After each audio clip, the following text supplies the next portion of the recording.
This is Detective Smith. I'm sorry. Hey, how you doing? There's too many Smiths around. Yeah. Okay. Alright. We're recording everything. That's standard. I'm reading your Garrity rights just to make sure that you're all covered. I don't know, like I said, if you explained, if you know what the Garrity rights are exactly. Yeah, we had them when I was in the FOP when I was perfect. county. So you know about Garrity rights Yeah. and everything, nothing can be used against you in a criminal proceeding and everything. You've been ordered to answer any questions that we ask. Alright? That's fine. There you go. Let's see. I gotta go over his statement again real quick. Where you want me to sign as an employee, Employee. investigator, huh? Yeah, you're the employee. Okay. Yep. Okay. Thanks, I appreciate it, man. Should be it though. Yeah, you want a date and time? Yep, absolutely. And we had, opportunity to talk to a couple people now, and let me read through your statement again real quick to make sure I'm all up to date here. Alright, first off, did anybody contact you today and let you know that we were going to talk to you besides us? Nope. Did you talk to anybody else today? Did you talk to Chief or Nope. anyone else today? Nope. Alright, basically we're going over what happened over there with the accidental discharge, kind of circumstances around that. Right. You know, there's also some stuff going on possibly we've been alerted to about some of the timesheets. Alright? So, if you know what I'm getting at, yeah, so we need to make sure that that is covered completely. Right. You know, again, under Garrity, we can't use this in criminal prosecution, you know, any information we gather. However, you know. Don't worry about it. If you didn't do anything wrong yet, nothing to worry about. There you go. So. There you go. But then again, this clears everything up, and you know, part of our job is just to do the investigation. Right. We have no horse in the race here. We don't care how it goes either way, but we just try to gather the information. Right. So hopefully you don't take anything personally that we talk about or anything else like that. So you've been a cop long enough that you understand. Almost 20 years. How much? Almost 20 years. Going on 20? Yep. Where'd you start out your career? Hebron, actually. Really? And then I went to Fairfield County. Yeah. And then I ended up going on Buckeye Lake. No kidding. So why'd you go there from Fairfield? Let's just say it was a mutual separation for the most part. I'd actually had trouble qualifying because I had real bad sleep apnea. And from the 50, I would always miss it by one for whatever reason because I was so drowsy. Yeah. So I went on light duty and then ended up going out on FMLA. Well, while I was on FMLA, they said, well, since you can't qualify, you can't work as a police officer in the state of Ohio. So they said, we'll give you the option of resigning or we're going to terminate you. And the sheriff came out to my house and with the deputy chief and said, you know, we'll pay the unemployment if you just resign. And I asked him, I said, what do you think, I'm stupid? Right. Said if I resign, I get nothing. But I ultimately didn't get anything anyway, so.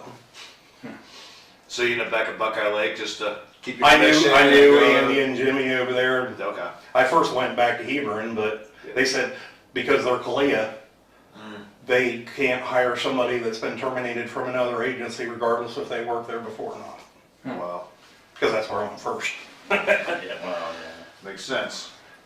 If I'd have been making the money back then that they're making now, I probably would have never left. Yeah, no kidding, right? Yeah. I know, believe me, I live there. All right, so tell me a little bit about what happened on the 10th. Okay, you want me to start to finish? Start to finish. Okay. Do you need your statement to refresh? No, actually I got it. I Okay. need to fresh it down as well. Let's see, on the 10th at about 8:46, was on patrol, was contacted by phone by the chief. He told me to come down M section. I'm like, okay, what's going on? He's like, just get down M section. So I get down there. I'm still on the phone with him for a couple seconds, then he said supposedly somebody's been shot inside a trailer. He said that while you were on the phone call? Right. Okay. And then he turned around and said that the people had called him directly. So I just drive in M section and I see Officer Vermaten's truck sitting there in front of the trailer that they're at, and they're both just standing outside. So I had already marked it that I was en route there on what for. Okay, so you marked county. Yeah, I marked county that I was en route on possible 52. And then when I got on scene, I asked for 99 traffic. Okay. So we could make entry. Mm-hmm.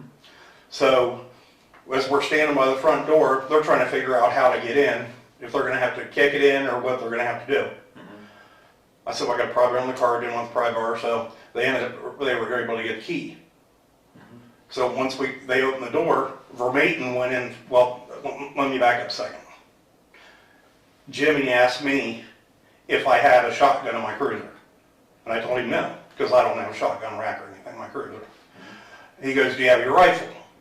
I'm like, yeah, I've got my rifle. He goes, go get it and give me your sidearm. Okay. I'm like, okay. I've never parted with my gun and Right. never really planned to like Sure, that. But yeah. what are you going to do? Tell your chief no, he can't use it? Absolutely not. So, Vermaten goes in first, goes to the right. I mean, we're all fairly close going up like three-person entry, but Vermaten goes to the right, Jimmy goes to the left, but he's kind of not completely in. He's just kind of right behind the door. And as I was coming in, I mean, I couldn't even see Jimmy as I was coming through the door.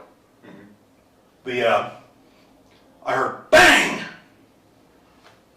Which, I mean, normally your adrenaline would go up, but it didn't really seem to faze me. It was dark in there. I mean, the light was horrible because I had to give Vermaten my flashlight, and I'm just using the light at the end of my rifle, which didn't give much light. So we continued to clear the house. Found out there was nobody inside. Didn't look like anybody had been inside. So go back after the fact, and Jimmy starts trying to explain that he saw a shadow. He thought he saw a shadow getting up off the floor. So he went to draw on him and came up underneath and hit the counter and discharged fire. Okay. That Glock? Yeah, my Glock. Okay. So Which was obviously, you know, police 101, you don't search a house with your finger on the trigger. Right. So obviously, he had to have his finger on the trigger, no hammer, nothing that you could have, nothing you could have done besides. Yep, that's it. So Jimmy said he thought somebody was getting off the ground. Right. Goes up, hits the something, Right. counter or something. Gun goes off. Right. So once you heard the bang and everything, you guys kept searching. Did you ask right then, like, hey, what the hell happened? Well, I ended up shining my light over there. And he's like, well, I thought I saw a shadow. Okay. Well, I hadn't seen, I got in after that gunshot because I wasn't about to stay outside. So you knew right then, though, that he's the one that fired. I didn't know. I mean, after you went in, he said, hey, I thought I saw a shadow. So you assumed that was him firing off around me now, right? I'm sorry, guys. I'm sorry, guys. I'll turn it off. I'm gonna try. There we go. Okay. Andy must have gotten notified, huh? Andy, well versed on everything that goes on in town with being, you know, having family that owns a diner. Yeah. People like to go in and talk. Sure. So. Yeah, Andy and I'll be talking soon. Andy's a good guy. That's what I hear. That's what I hear. Okay. So you heard a bang, you walk there and go inside, hey, you know, and Jimmy says, yeah, that was me, I saw a shadow. So you knew it was him that fired the shot right away, right? So you're not looking for somebody shooting at you. Because I mean, I can't say definitively that where I thought the shot came from. I mean, but it sounded like it was on the left side of me. Gotcha. And Jimmy was the only one on the left side. Okay. But you guys. So he told me as soon as we cleared the house what had happened, and then he came up underneath and he thought he saw a shadow and Gotcha. ended up squeezing the trigger.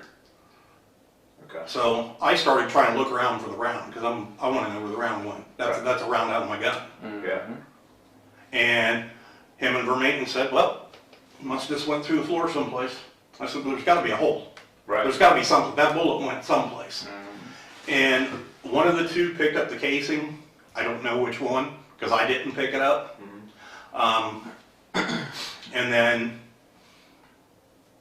I went back out to my cruiser to secure my gun. And by then, one of the Hebron units had showed up. They weren't aware of what Oliver showed up. Right. But he didn't know what happened. Okay. And Were you told not to tell him what happened? I was told not to tell Hebron what happened, yes. Okay. What was the thinking on there, do you know? And who told you that to begin with? Chief Hanzey. Okay. Why did he tell you that? I don't know if he was embarrassed or just didn't want to get it out until it gets dealt with the way it's supposed to get dealt with. Gotcha. So I get my cruiser, I'm getting ready to leave, and him and Vermaeten get in the truck and then pull up next to me. And Jimmy leans out the window and he's like, "You don't tell anybody about this." He goes, "And I'll handle calling the mayor." Okay. So and the funny part about it is the woman that claimed all this was going on, that has dementia, I was through her section not 5 minutes before that. No. And she was standing outside at the end of the road. And I waved her and she just looked at me, never flagged me down, never did anything. So obviously some mental issues going on with the lady. Sounds like she's got some dementia problems and stuff. Okay. So later on, I mean, I was told I was going to have to do a statement on it, obviously, because I was there. Later on, I went on a call with Hebron, and then I get a call from Peggy Wells, the mayor, obviously, and she wanted to know why Jimmy was trying to call her 3 times.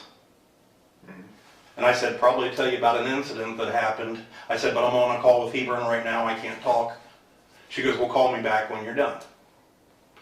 So I cleared the scene. I called Jimmy. I said, "Well, I don't know if you got a hold of Peggy or not." I said, "She just called me, so if you need to talk to her, you might want to just go ahead and give her a call because you can probably get her now." And he's like, "Well, here's what you're going to do. You're going to come to my house and you're going to put it on speakerphone so I can hear what she has to say." And he didn't want me to tell her that. Oh, so you call her back, but he was in the room. And the first thing I said to Peggy was, "I'm at Jimmy's house. He's sitting right here." But Jimmy didn't want to. Jimmy wanted to hear from the mayor without the mayor Right, knowing. because the mayor and I are close. Gotcha. And we talk a few times. Yeah. So I wasn't going to throw her under the bus like that, That's good. because I didn't want her to, act like we have this big relationship and we're out to get him or whatever. Right. So I didn't want her to act, "Oh, you heard about Jimmy? What's Jimmy out doing?" I mean, Right. just, Makes you transparency. yeah. So you do that, and she calls, and then at that point, does Jimmy say anything to her? He's just explaining to her about what happened. Okay. She doesn't sound too happy, obviously. Yeah.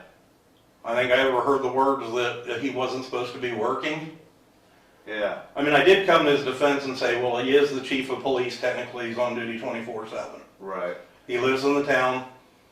You're aware that he had, he had some finger problem with his Right. finger, and he was off work with his Right. finger. Right. Did you know how long he was going to be off, or when he was supposed to come back, or I had did heard- they ever say like, "Hey, we're going to be off for a while"? Well, last week I heard he would be back Monday.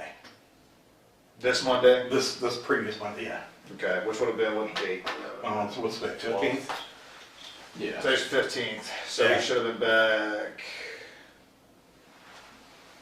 Monday would have been the 12th. Right. Okay. Who'd you hear that from? Let me think.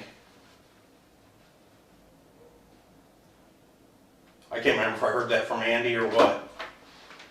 I really can't recollect who told me that he was coming back on Monday. How It Andy, may even been Peggy that told me.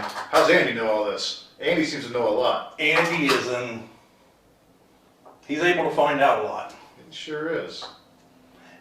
And some people put stuff all over Facebook, obviously. Really? Which I'm not a Facebook person, I don't do it. Yeah. Okay. So you called dispatch advising your county, they gave you 99 traffic, you cleared the scene. Was the county en route that time? No. They were never en No. route on No, because they had asked me if I needed, or Hebron marked up and asked if I needed a 10. Okay. And I said no. I said, we've already got 2 my A units there. And when I got there, found out Vermaeten was there. I figured he was going to be with him anyway. So, there's such a thing that you can have too many guns going into one place, and that's Absolutely. especially a trailer. Absolutely. So I think the three of us could have handled it just fine. So you didn't ask for a 10, but No. he showed up anyway? Yeah. Okay. But that was after the fact. Right. Okay.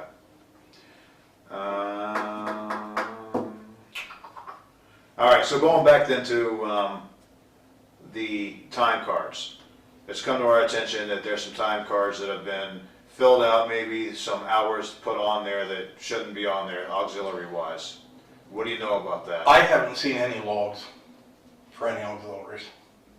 Okay.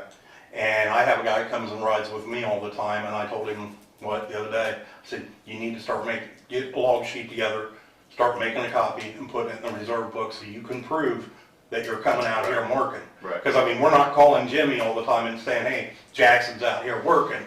Right. So he has no idea. And we've only got a couple that really even put in any time. Okay. Who usually puts in time out there? James Jackson and Tedra Bear, Okay. but she rarely comes out. All right. Anybody else ever come out? No. No. When's the last time you saw some of the guys out there? Read off a couple names off of there. Let me get that list, the roster here.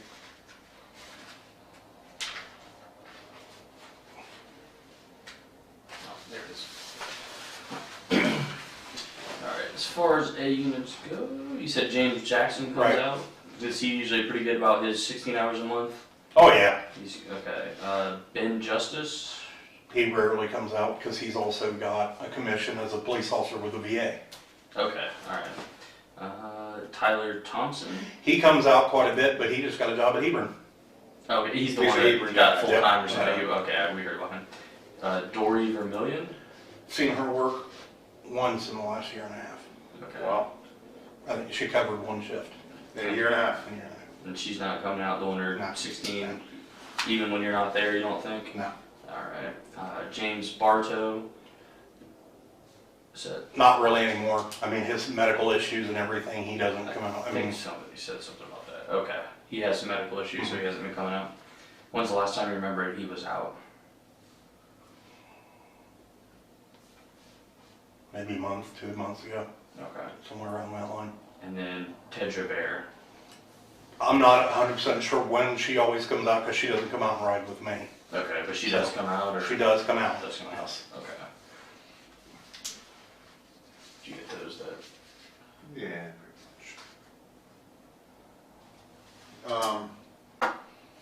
Okay. Is there any other auxiliary units not on here that you can make over? Is that everybody? Okay. Now, Steve, I was told by a couple people I talked to already that you're a trustworthy guy. I had nothing bad to say about you, which is rare. Quite honestly, it's rare that we get somebody that doesn't have anything bad to say. But we also have those people saying maybe some not so stellar things about a couple of the other guys. Right. Which I hear on a daily basis. Yeah.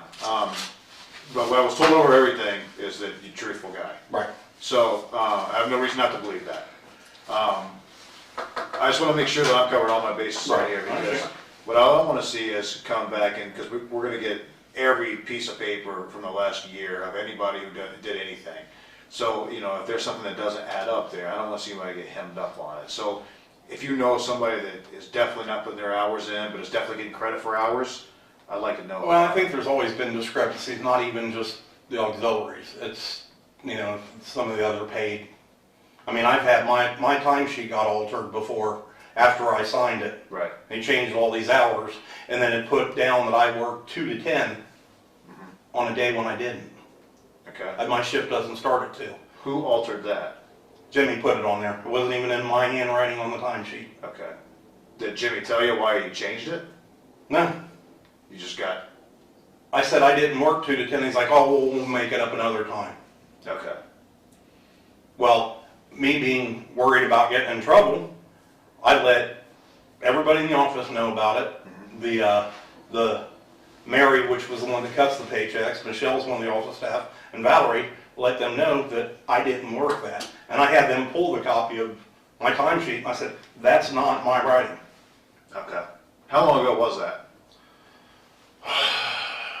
It was 6 months ago. 6 months. Do you still have a copy of it? I'm sure there's still one on file. Okay. Alright, so about What 6 months month or what ago. pay period or anything? Do I know what pay period? Yeah, what month? No, Anything not close? exactly. Alright. It's been a while since I've seen it, so. Fine. Summertime or wintertime? Oh, it had been summer. Alright. Did you ever make up the time? I can't remember if they actually took it off there, because I even asked Peggy for advice before she even got elected. And I told her, and she's like, well, I would turn around and send an email to Jimmy, and then I would turn around and send one to the mayor and send one to the girl in the office. And you did that? And I did not do that, and I Okay. did not do that for a reason, And what reason was that? because Jimmy said we will deal with it on a later date. Okay. And I said, all 3 people I would have been, that I would have been emailing are like this. Okay. So, yeah, I don't think it would have gone anywhere, other than the fact of why are you calling them? And, Causing trouble. when I said it was taken care of. Okay. Did Jimmy offer any excuse why he put that on there? I can't recollect. I mean, like I said, it's been a while ago. I just know it was written down when I was there at 2, and Right. I don't start at 2. I mean, I'm usually there 3 or 4 hours before my shift even starts, but my shifts never started at 2. So, what time did you think you got? Did you work that day? I can't even remember if I worked that day. What day, or what time do you usually get to work? Our schedules have changed since then. Back then, what time? That's what I'm trying to think. I want to say that it was like 4 to midnight. So, were you working the same amount of hours as the timesheet indicated? I can't even remember. Did you get credit for the 4 to midnight that night too? No, I wouldn't have got, I can't remember. All I remember seeing is the end time started as 2 p.m. I don't know what the out time was, Okay. but one of the things that just caught my eye was that wasn't my writing. Okay. And I just had, not this past pay period, but the pay period before, my whole timesheet was changed again. Everything scratched out. I was promised bereavement, and I was promised to get paid for the holiday because we don't work holidays. Mhm. So we've gotten, if you're scheduled that day, you just get your regular straight time. Okay. So they didn't, I ended up working not working a holiday because Jimmy told me I could go ahead and take my bereavement. It was something like take Saturday, Sunday as bereavement, because my mom just died a few weeks back. Sorry. And then Monday's going to be a holiday. And he said I was going to get paid for the holiday. Okay. And he even marked holiday down on my thing. Okay. Well, there were several things that were changed as far as, overall hours. Because they mess around with comp bank and everything. They've never had comp bank straightened out, as far as I'm concerned, but there's somebody else handling it now. Gotcha. So you didn't come to work on the holiday, Yeah. but you got paid? No, I didn't get paid, and I raised hell about it Gotcha. because I was told by Jimmy that I was gonna get paid because we always have been. I gotcha. And they were like, well, we've got a new administration now and we're gonna be going by the book, so we're not paying you. Okay. Before the new administration got in there, is there any other instances where you know somebody got credit for working that did not work? Hour-wise, Yeah, even like, see, that's the thing, Even if it's- like with Jimmy, it'd be hard to explain because Yeah. the old mayor let him work from home. So, well, yeah, I mean, even, say not Jimmy, anybody else, that Jimmy said, you know what, there's an auxiliary here that didn't get their 16 hours in, but I'm gonna put 8 hours down so they get their 16 hours in. I've never seen anything anybody like do that. Okay. No. All right. Like I said, I personally haven't seen it. Have you heard of it And being done? No, but I'm assuming that's probably what's happening because these people aren't being made to come out and work. Yeah.